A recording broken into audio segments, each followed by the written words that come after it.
வணக்கம். ஸ்வஸ்தம் ஃபுட்ஸின் இனிய நல்வாழ்த்துக்கள். இன்னைக்கு பிளட் ஸ்வெட் அப்படின்னு சொல்லப்படுகிற இரத்த வியர்வை அப்படின்னா என்னன்னு பார்க்க போறோம்.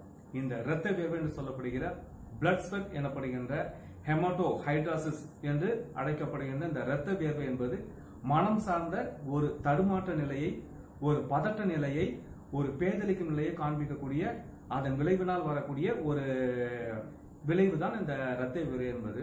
இந்த இரத்த வியர்வைனா என்னன்னு தெரிஞ்சுக்கிறதுக்கு முன்னாடி இந்த புர்புரா பிட்டாச்சி அழைக்கப்படுகின்ற ஒரு மனநிலையை நம்ம பார்ப்போம். அதாவது நம் உடல் அதிகமாக சூடாகும் பொழுது, இது உடல் சூடாகிறதுக்கு பல காரணங்கள் இருக்கு. அதிகப்படியான வேலை பளு, இதனாலேயும் உடல் சூடாகும். உடல் சூடாச்சுன்னா ரத்தம் சூடாகும்.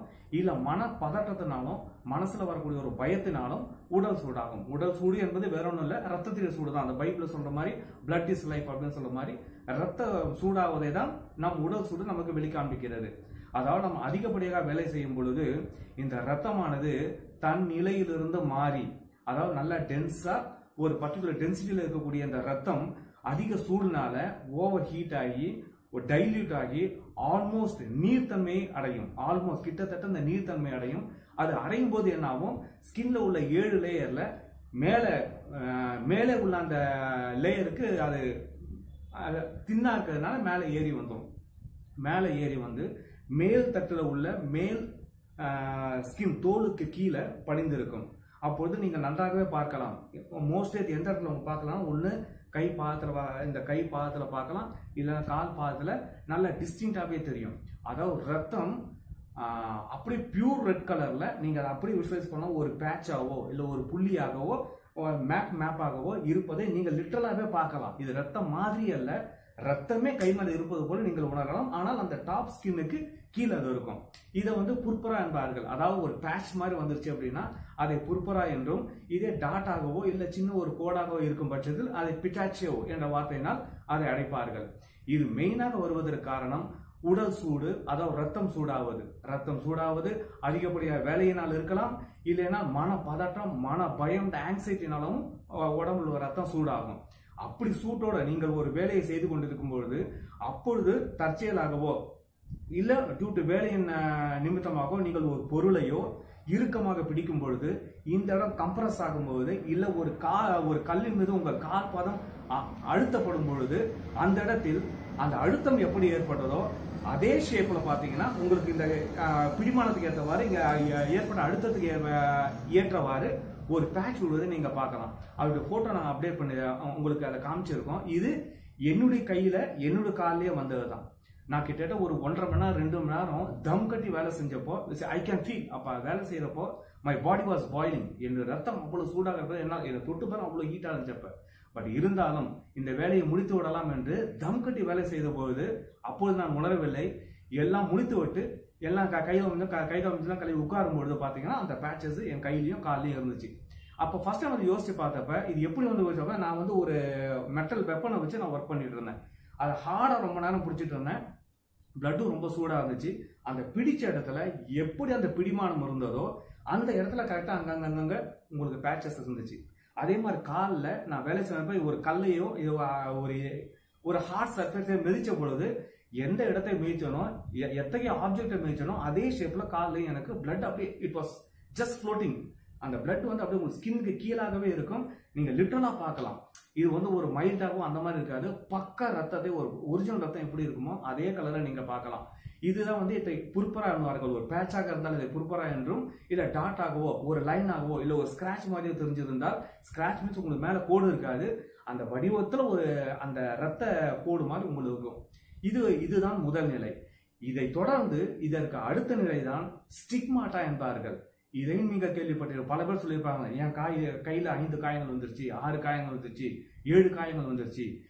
இதற்கும் இறைத்தன்மைக்கும் எந்த சம்பந்தமும் இல்லை என்பதை தெளிவுபடுத்திக் கொள்ளுங்கள். இதற்கும் இறைத்தன்மைக்கும் எந்த சம்பந்தமும் இல்லை. நீங்க வந்து ஆங்கிலத்தில் ஒன்று சொல்வார்கள், you are what you think என்பார்கள். நீங்கள் என்ன நினைக்கிறீர்களோ, எதை நினைக்கிறீர்களோ நீங்கள் அவ்வாறவே ஆகிறீர்கள் என்று சொல்வார்கள். ஃபார் எக்ஸாம்பிள் பாத்தீங்கன்னா, முக்கியமா இந்த இதெல்லாம் யாருக்கு வரும்னு பாத்தீங்கன்னா, நம்ம கிறிஸ்தவ சமுதாயத்தினர்கள் தான் இந்த மாதிரி 5 காயங்களை நான் பெற்றுக்கொண்டேன், 6 காயங்களை பெற்றுக்கொண்டேன், இன்னும் 2 காயங்களுக்காக ஐ ஆம் வெயிட்டிங் அப்படின்ற மாதிரி ஒரு இதெல்லாம் நம்ம இதில் தான் பார்க்க முடியும், கிறிஸ்தவத்தில் தான் பார்க்க முடியும். காரணம் என்னன்னா, இயேசுநாதருக்கு அந்த 5 காயங்கள் இருந்தது, 6 காயங்கள் இருந்தது, 7 காயங்கள் இருந்ததுன்னு அதையே நீங்கள் தியானிக்கும் பொழுது, அதையே நினைத்து கொண்டிருக்கும் பொழுது, அதில் நீங்கள் முழுமையாக முற்றொருமையாகும் பொழுது, அதில் உங்களை முழுமையாக ஈடுபடுத்திக் கொள்ளும் பொழுது, ஒரு காலகட்டத்தில் நீங்கள் அதுவாகவே மாறிவிடுகிறீர்கள். அங்கு என்னென்னலாம் வந்ததோ அதுவே உங்கள் கைகளிலும், நீங்கள் எதையெல்லாம் பார்த்தீங்களோ, எதையெல்லாம் உள்வாங்கினீர்களோ அதையெல்லாம் உங்கள் உடலில் உங்களால் காண முடியும். மீண்டும் சொல்கிறேன், இதற்கும் இறைத்தன்மைக்கும் எந்த சம்பந்தமும் இல்லை.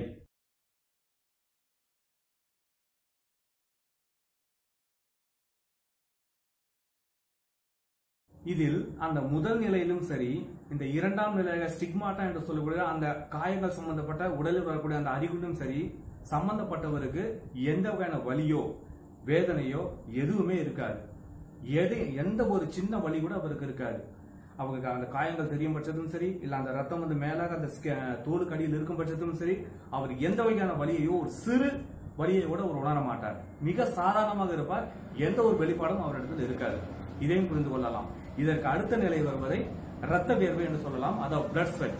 ரத்த வேர்வை பற்றி இதே போலதான் பிளட் ஓவரா உங்களுக்கு ஓவர் பிகாஸ் ஆஃப் மனப்பதற்றம் இல்ல பல்வேறு காரணங்களால் ரத்தம் சூடாகிறது, ரத்தம் டைல்யூட் ஆகுது, நீர்த்தன்மை ஆல்மோஸ்ட் நீர்த்தன்மை சென்றடைகிறது. இதனால் என்ன ஆகுது, உடல் உள்ள அந்த வேர்வை ஸ்வெட் கிளாண்ட்ஸோட மிங்கிள் ஆகுது. அந்த பிளட் வெசல்ஸ் வந்து மிகவும் குறுகலான பாதையான அந்த பிளட் வெசல்ஸ் சொல்லப்படுகிறது வந்து எக்ஸ்பேண்ட் ஆகுது. ஒரு காலகட்டத்தில் அதை விரிவடைகிறது. ஒரு காலகட்டத்தில் அது லைட்டா ஒரு ரப்சர் ஆகிறப்ப இது வழியாக அந்த ரத்தமும் ரொம்ப டைல்யூட்டா இருக்கிறதுனால அழகா மேலெலும்பி தோல் வழியாக வெளியவே வர ஆரம்பித்து விடுகிறது. அதாவது வேர்வை போலவே இந்த ரத்தமானது வேர்வையோட கலந்து ஒரு வேர்வை போலவே வெளியே வர ஆரம்பிக்கும். நல்ல பியூர் ரத்தமே வந்து உங்களுக்கு வெளியில ஃப்ளோ ஆகும். இந்த நிலையிலும் சம்பந்தப்பட்டவருக்கு எந்த வகையான வலியோ தொந்தரவோ சிறு ஒரு வலி கூட அவர் அனுபவிக்க மாட்டார். அது பாட்டுக்கு வேர்வை ஃப்ளோ ஆகிற மாதிரி ரத்தம் வந்து வெளியில ஃப்ளோ ஆகும். இது 3வது நிலை. இந்த ரத்தம் ஃப்ளோ ஆகிறத பல்வேறு டெஸ்டிமோனிஸ் வச்சு உங்களுக்கு சொன்னோம்னா இன்னும் தெளிவாக புரியும். இந்த ரத்த வேர்வை என்பது பிளட் ஸ்வெட் என்று சொல்ற இந்த ரத்த வேர்வை இந்த இயேசுநாவுடைய ஒரு அனுபவத்தை வச்சு சொன்னா உங்களுக்கு மிக தெளிவாக புரிய வாய்ப்பு இருக்கிறது. இதுல வந்து மார்க் நற்செய்தியில அதிகாரம் 14 32 இருந்து ஒரு 38 படிச்சீங்கன்னா உங்களுக்கே தெரியும். இது இந்த டிரான்ஸ்ஃபர்மேஷன் எப்படி ஆகுது, அந்த மனமாற்றத்தில் எப்படி அவர் கலக்க முடிகிறார் என்று தெரியும். நான் அதை வாசித்து காமிக்கிறேன். பின்னர் இயேசுவும் சீடர்களும் கெத்செமனி என்னும் பெயர் கண்ட ஒரு இடத்திற்கு வந்தார்கள். அங்கே அவர் தம் சீடரிடம், நான் இறைவனிடம் வேண்டும் வரை நீங்கள் இங்கே அமர்ந்திருங்கள் என்று கூறி பேதுரு, யாக்கோபு, யோவான் ஆகியோரை தம்முடன் கூட்டிச் சென்றார். அப்போது அவர் திகிலும் மனக்கலக்கமும் அடைய தொடங்கினார். அவர், எனது உள்ளம் சாவு வரும் அளவுக்கு துயரம் கொண்டுள்ளது, நீங்கள் இங்கேயே தங்கி விழித்திருங்கள் அப்படின்னு அவங்ககிட்ட சொல்லிட்டு போறாரு. இதுல மிக தெளிவாக தெரிகிறது, அவரு அந்த பிரேயர் பண்றதுக்கு கெத்செமனி தோட்டத்துக்கு போறதுக்கு முன்னாடியே அவர் பயங்கர கலக்கத்துல இருக்காரு, பயங்கர பதட்டத்துல இருக்காரு, மரணம் வரும் அளவுக்கு மிக ஒரு துக்கம் கொண்டவராக இருக்கிறார் என்று பைபிள்ல வந்து மிக தெளிவா சொல்லப்பட்டிருக்கு. இதை நீங்க வந்து மத்தேயு 26, 36, 46 வரலாம் பார்க்கலாம். லூக்கா நற்செய்தியில 22ஆம் அதிகாரம் 39, 46 உள்ள வசனங்களையும் இதே வெளிப்பாடுகள் இருக்கும். ஒரே வித்தியாசம், மத்தேயு சுவிசேஷத்திலையும் மார்க் சுவிசேஷத்திலையும் ரத்த வேர்வை என்ற வார்த்தை பயன்படுத்தியிருக்க மாட்டார்கள். ரத்த வேர்வை என்ற வார்த்தையோ இல்ல அதற்கு நிகரான எந்த வார்த்தையோ அவங்க பயன்படுத்தியிருக்க மாட்டாங்க. லூக்கா மட்டும்தான் ரத்த வேர்வை என்ற ஒரு விஷயத்தை அங்க காண்பித்திருப்பார். இதற்கு காரணம், லூக்கா மட்டுமே மருத்துவம் தெரிந்தவர். He is a physician. அவர் மருத்துவம் தெரிந்தவர் என்பதால் இதை அந்த மாற்றத்தை மிக அழகாக காண்பித்திருப்பார். இது இரத்த வேர்வை என்று மிக அழகாக காண்பித்திருப்பார். சோ இந்த இரத்த வேர்வை என்பது மனம் சார்ந்த, இதை ஒரு எமோஷனல் இம்பேலன்ஸ் சொல்லலாம், இல்ல ஹார்மோனல் இம்பேலன்ஸ் சொல்லலாம். இது ரெண்டுமே almost it is inter related. So இதனால் அவர் அந்த வேர்வை ரத்தமாக வருவதாக அவர் உணர்கிறார், வெளியே வருகிறது. அந்த மன பதட்டத்தினாலும் திகிலினாலும் ஒரு பயத்தினாலும் இந்த நிலை வருகிறது. அதை நீங்க இன்னும் மேற்கொண்டு படிச்சு பாத்தீங்கன்னா அதை எவ்வளவு அழகா அவர் அதை பேலன்ஸ் பண்றாரு. அந்த ஹார்மோனல் இம்பேலன்ஸ, அந்த எமோஷனல் இம்பேலன்ஸ எவ்வளவு அழகா மிக சாதுரியமாக பேலன்ஸ் செய்வார். அதுக்கப்புறம் உள்ள வசனம் நீங்க படிச்சீங்கன்னா இது எல்லாம் சொல்லிவிட்டு முறை இதை வெளிப்படுத்தி விட்டு, ஆண்டவரே இந்த துன்ப கிண்ணம், இந்த துயர கிண்ணம் உமக்கு சித்தமானால் விலகி செல்லட்டும், ஆயினும் என் சித்தப்படி அல்ல உம் சித்தப்படி இது நிறைவேறட்டும் அப்படின்னு இத 3 தரம் சொல்லுவார். இது மூன்று தடவை சொல்வது, இந்த 3, 7 இதெல்லாம் ஒரு முழுமையை குறிக்க சொல். அதாவது இவர் 3 முறை, ஒவ்வொரு முறையும் இதே விஷயத்தை இறைவனிடத்தில் அறிக்கையிடும் போது அவர் மனம் மீண்டும் பழைய நிலைக்கு, ஒரு சமமான நிலைக்கு, ஒரு பேலன்ஸ் நிலைக்கு, ஒரு டிசிப்ளின் நிலைக்கு, ரெகுலேட்டட் நிலைக்கு அவர் மனம் மீண்டும் வருவதை மிக அழகாக அவருடைய அனுபவத்தை நம்ம பார்க்கலாம். அது நீங்க கண்டிப்பா அதை படிச்சு பாருங்க. ஒவ்வொரு வேர்ஸ்லயும் பாத்தீங்கன்னா அவர் எப்படி அந்த ஒரு மன பதற்றத்திலிருந்து, ஒரு திகில்ல இருந்து, ஒரு மரணம் பரியந்தம் வேதனை இருந்து எப்படி அவர் ரிவர்ட் ஆகிறாரு, மீண்டும் பழைய நிலைக்கு வருகிறார், மீண்டும் தன்னிலையை சுதந்திரத்துக் கொள்கிறார் என்பதை மிக அழகாக சொல்லப்பட்டிருக்கும். அதை நீங்க படித்து பாருங்கள். இதுல இன்னொரு எக்ஸாம்பிள் பார்க்கலாம். அதாவது doctor S M. Rajendran. Doctor S M. Rajendran is professor. அவர் ஒரு ப்ரொஃபசர் கம் டயபெட்டிக் ஸ்பெஷலிஸ்ட். அவர் ஒரு ஆர்டிகல் சப்மிட் பண்ணியிருந்தார் ஒரு இதுல. அந்த ஆர்டிகல் அவர் என்ன சொன்னார் அப்படின்னா, ஒரு கேஸ் அவர்கிட்ட வந்திருக்கு. அதாவது இஸ் அ மேல், ஐ திங்க் இஸ் அடல்ட் கைன்னு நினைக்கிறேன். ஒரு பிரச்சனைனால அவருக்கு வந்திருக்கு. அந்த பையனுக்கு என்ன பிரச்சனை அப்படின்னா, உடம்பு ஃபுல்லா இந்த ரத்தம் வேர்வையாக கொட்டும். உடம்புல இருந்து அங்கங்க இருந்து ரத்தம் வேர்வையாக கொட்டும்.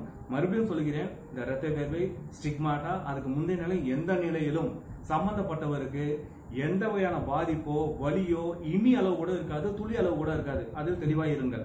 அவருக்கு ஒண்ணுமே இருக்காது. he will be a normal person, சாதாரண மனிதர் போல இருப்பார். எந்த வகையான இதுவும் இருக்காது. சோ இந்த மாதிரி ஒரு கேஸ் வந்தப்ப, இதுக்கு முன்னாடியே அந்த கேஸ் ஸ்ரீலங்கன் பர்சன், ஸ்ரீலங்காவை சேர்ந்தவர். அவருக்கு இந்த பிரச்சனை வந்திருக்கு, இந்த ரத்த வேர்வை பிரச்சனை வந்திருக்கு. ஸ்ரீலங்கால கொண்டு போயிருக்காங்க, அமெரிக்கால கொண்டு போயிருக்காங்க, இங்கிலாந்து கொண்டு போயிருக்காங்க. எந்த டாக்டராலையும் இது எதனால வருதுன்னு கண்டுபிடிக்க முடியல. ஃபைனலா இந்தியாவுக்கு அந்த நண்பர் வந்திருக்கிறார். இங்கேயும் பல டாக்டர்ஸ் அதை ஆராய்ச்சி பண்ணி என்னென்னமோ பண்ணி பார்த்தாங்க, அது என்ன பிரச்சனையும் உங்களால கண்டுபிடிக்க முடியல. ஃபைனலா இவர் டாக்டர் எஸ்.எம். ராஜேந்திரனும் அந்த கேஸ் வந்திருக்கு. இவரும் ஒரு மிகப்பெரிய எஃபர்ட் போட்டு இது எப்படியாவது பிரச்சனை தீர்க்கணும்னு முழு மூச்சுடன் நீண்ட காலமாக அவரோடு இருந்து அவருக்குள்ள பிரச்சனை ரிசர்ச் செய்து ஃபைனலா கண்டுபிடிச்சாரு. இது ஒண்ணுமே இல்ல, இந்த ரத்த வேர்வை it is purely because of emotional balance. அவன் அந்த நண்பரோட உட்கார்ந்து இவர் பேசி பேசி பேசி அதை கிட்டத்தட்ட ஒரு கவுன்சிலிங் கொடுத்த மாதிரி, just pacifying his mind, soothing his mind அப்படின்னு சொல்லுவாங்க. ஒரு கவுன்சிலிங் கொடுத்து அவரோட உரையாடி கொண்டு இருக்கும் பொழுது அப்போதுதான் தெரிகிறது அந்த பர்டிகுலர் நண்பருக்கு இந்த பிரச்சனை வந்தது காரணம் அவர் கண் முன்னாடியே இலங்கை ராணுவத்தினால் அவருடைய சகோதரியும் தாயும் வன்கொடுமை செய்து கொல்லப்பட்டிருக்கிறார்கள். இது இந்த நம்ம டாக்டர் எஸ். அவர் பேசிய பொழுது இந்த உண்மை அவருக்கு தெரிஞ்சது.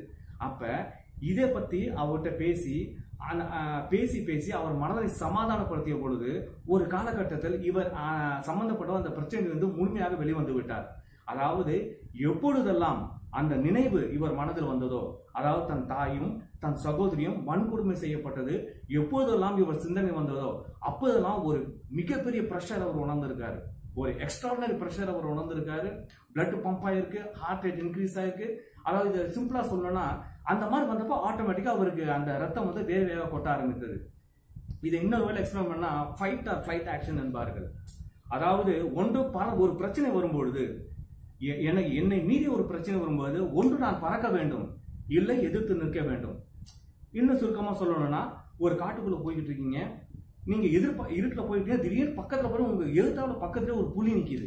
ஒரு புலி உங்களை பார்த்து கொண்டு நின்று கொண்டிருக்கிறது. அப்ப there are two options, 2 options இருக்கு. ஒன்னு பறக்கணும், அதுக்கான சக்தி உடம்புல அந்த ஆட்ரினலின் அப்படின்ற சுரப்பினால இன்ஸ்டன்டா ஒரு இன்ஸ்டன்ட் எனர்ஜி உங்களுக்கு கிடைக்கும். ஸோ அதை பயன்படுத்தி இது அட்டானமஸா நடக்கும். இதை பயன்படுத்தி ஒன்று நீங்கள் பறக்க வேண்டும், பறந்து ஓட வேண்டும், இல்லை மரம் ஏதோ ஒன்று அந்த ஸ்பாட் வந்து எஸ்கேப் ஆகணும். இல்லை என்றால் அதே சக்தியை பயன்படுத்தி எதிர்த்து நிற்க வேண்டும், எதிர்த்து சண்டை போட வேண்டும். இது ரெண்டுத்துல ஏதாவது செஞ்சாகணும். Either this or that. ஆனால் இது இரண்டுமே முடியாத நிலையில் அப்படி அந்த இடத்துல நாம் ஃப்ரீஸ் ஆகும் பொழுது, உறைந்து நிற்கும் பொழுது உள்ள ஏகப்பட்ட குழப்பங்கள் ஏற்படும். அதனாலும் இந்த இரத்த வேறு வர நிறைய வாய்ப்பு இருக்கிறது. கண்டிப்பா வர வாய்ப்பு இல்ல, வேறு சில காம்ப்ளிகேஷன்ஸ் வர வாய்ப்பு இருக்கு. சரி, இது சம்பந்தமான இன்னொரு டெஸ்டிமோனியை சொல்றேன். அதாவது என்னுடைய நண்பர் he does spiritual healing, high level நல்ல ஆன்மீக சம்பந்தமான ஒரு சில ரகசியங்களை வைத்து அவர் ஹீலிங் செய்து கொண்டிருக்கிறார். அவர் ஷேர் பண்ண அனுபவத்தை சொல்றேன். அவர் இடத்துல ஒரு கேஸ் வந்துச்சு. அவங்களுக்கு என்ன பிரச்சனைனா, காதுக்கு பின்னாடி ரத்தம் அந்த பாட்டு கொட்டிக்கிட்டே இருக்கும். அவங்களுக்கு எந்த சிரமமும் இல்லை, வலியோ ஸ்கிராச்சோ எந்த இதுவுமே கிடையாது. ஸ்கின் நல்லா தெளிவா இருக்கும். காதுக்கு பின்னாடி ரத்தம் அது பாட்டு வலிஞ்சுக்கிட்டே இருக்கும். அவங்களுக்கு எந்த வகையான வலியோ எந்த வகையான தொந்தரவோ கிடையாது. முதலில் என்னுடைய நண்பர் என்ன பண்ணார் அப்படின்னா, முதல்ல இந்த ரத்தம் வர அவருக்கே ரொம்ப ஆச்சரியமா இருந்துச்சு. இது எப்படா அந்த மாதிரி ஒண்ணுமே இல்லாம எப்படா ரத்தம் இந்த மாதிரி டாப்ல வலி இந்த மாதிரி வலியும், காதுக்கு முன்னாடி அது பாட்டு வலிஞ்சிட்டு இருக்கேன்னு முதல்ல ஆச்சரியமானவர். பின் அவருக்கே தெரிந்த அந்த அற்புதமான ஒரு ரகசியமான அவருடைய ஹீலிங் பவரை வைத்து அவருக்கு வந்து இந்த 7 சக்கராவை வந்து கிளென்ஸ் பண்ணக்கூடிய டெக்னிக் அவருக்கு தெரியும். உடம்பில் உள்ள 7 ஆதாரமான 7 சக்கரங்களை, சக்கராஸ் என்று சொல்லக்கூடிய 7 சக்கரங்களை, ஒவ்வொரு சக்கரத்தையும் கிளென்ஸ் பண்ணக்கூடிய, தூய்மைப்படுத்தக்கூடிய அந்த ரகசியத்தை அவருக்கு கைவந்த கலை அது. ஸோ அதை வைத்து அவர் என்ன பண்ணாரு, இந்த 7 சக்கராவையும் கிளென்ஸ் பண்ணாரு. ஒரு 3 சிட்டிங்ல உட்கார்ந்து 7 சக்கராவையும் சுத்தப்படுத்தினார், கிளென்ஸ் பண்ணாரு. கிளென்ஸ் பண்ண உடனே அந்த பெண்ணுக்கு அந்த பிரச்சனை வந்து தானாகவே நின்று விட்டது. இங்கே காதுக்கு பின்னாடி ரத்தம் வடிவது என்பது தானாகவே நின்று விட்டது. ஸோ இதிலிருந்து நீங்க தெளிவாக புரிந்து கொள்ளலாம், இந்த பிரச்சனை எமோஷனல் இம்பேலன்ஸ்னால வரக்கூடியது, ஹார்மோனல் இம்பேலன்ஸ்னால வரக்கூடியது. இது பிரச்சனை வரதை மட்டும் நம்ம பார்க்கறது முக்கியம் இல்லை, இந்த பிரச்சனையிலிருந்து இயேசுனால எவ்வளவு அற்புதமாக ரீபேலன்ஸ் பண்ணி ரிவர்ட் ஆகி தன்னுடைய தன்னிலையை நிலைப்படுத்திக் கொண்டார் என்பதும் நாம் கவனிக்க வேண்டிய விஷயம். நம்முடைய பிரச்சனைகளையும் எப்படி நிலைப்படுத்திக் கொள்ளலாம், இத்தகைய ஹார்மோனல் இம்பேலன்ஸ்ல இருந்தோ இல்ல தடுமாற்றம் இருந்தோ மீண்டும் நம்முடைய நிலைப்பாட்டிற்கு எப்படி வரலாம் என்பதை அவருடைய வாழ்வில் நாம் தெரிந்து கொள்ளலாம். இதுல இன்னொரு ஒரு விஷயத்தையும் சொல்றேன். அதாவது மருத்துவம் பிராக்டிஸ் பண்ணிட்டு இன்னொரு நண்பர் இதை பகிர்ந்து கொண்டது. கொஞ்சம் இட்ஸ் சென்சிட்டிவ் இஷ்யூ. இதை வந்து நீங்கள் முதல்ல சரியான முறையில் புரிந்து கொள்ள வேண்டும். சரி, அவர்கிட்ட ஒரு கேஸ் வந்துச்சு. அவங்களுக்கும் என்ன பிரச்சனைனா, அங்கங்க உடம்புல இருந்து இந்த மாதிரி ரத்தம் வந்து வேர்வையாக கொட்டி கொண்டிருந்தது. ஆரம்பத்தில் போனப்ப அவருக்கும் ரொம்ப சர்ப்ரைசிங்கா இருந்தது. அவர் தந்தை தான் தன்னுடைய மகளை கூட்டு வந்தார். இந்த மாதிரி மகளுக்கு இந்த பிரச்சனை இருக்கு, திடீர்னு பாத்தீங்கன்னா அப்படியே ரத்தமா வேர்வை வந்து ரத்தம் வந்து வேர்வையாக வலிக்கிறது அப்படின்னு கொண்டு வந்தப்ப முதல்ல தந்தையிட்ட உட்காந்து தனியா பேசினாரு. இவருக்கு ஒன்றும் பிடி கிடைக்கல. அதுக்கப்புறம் தந்தையை விட மட்டும் மகன்கிட்ட உட்காந்து பேசினாரு. ரொம்ப நேரம் பேசினதுக்கு அப்புறம், ரொம்ப நேரம் திரும்ப பேசினதுக்கு அப்புறம் மிகுந்த தயக்கத்துடன் அந்த மகளான வெளிப்படுத்தியதுல இருந்து இவர் வந்து பிரச்சனை என்னன்னு புரிஞ்சுக்கிட்டாரு.